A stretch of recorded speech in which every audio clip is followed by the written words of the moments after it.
lehen urte nintzen konkurtso formatua, baina gero ikusi genuen egokiagoa zela erakustaldiek ja, orduan azkeneko 3 urte hauetan erakustaldin modua antolatzen da behantatuz, bai kanpoko, bai gertuko artistak gonbidatuz, eta artista bakoitzak bere lan bat Tolosan eginez. Topaketa bat izatea, artista ezberdinen arteko erlazioak sortu, beraien arteko elkar bizitza trukatzea bata bestekin, eta baita ere Tolosako beste edozein pertsonekin. 6 artista izango dira aurten. Alde batetiken G. Luis, Italiatik etorriko dana, beste alde batetikan B. Xanti, Alemanitikan, Arantxa Arrezio-Parra, Zaragozatikan, gero Balu, beha euskaldune da, naiz eta bain Bartzelonan bizi, baina hori, Bartzelonatik etorriko da, eta gero bertako artista modua Joseba Mercader eta Xavier Extrem izango ditugu.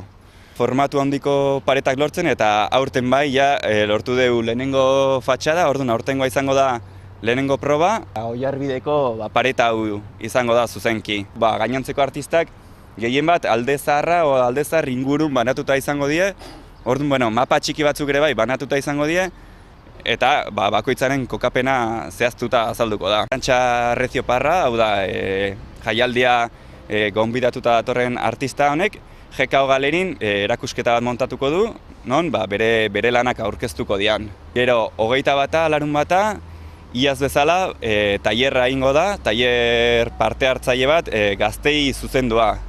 Eta hau, Triangulo plazan izango da, gutako batek gidatuko du tailerra, baina, nahi dana da, gaztek ere aukera izan dezaten, margotzeko eta baita ere, jaialdi honen parte izateko.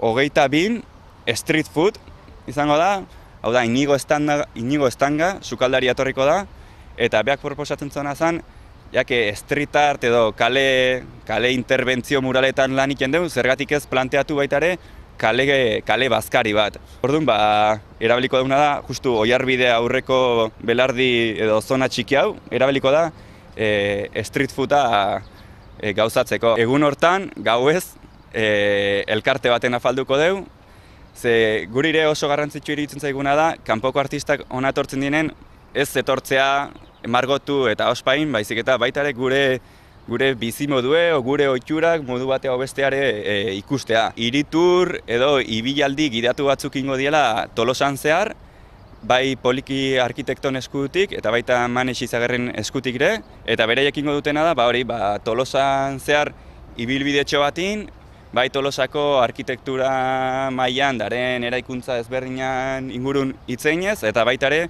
artistak zuzenen lanen ikusteko modu bezala.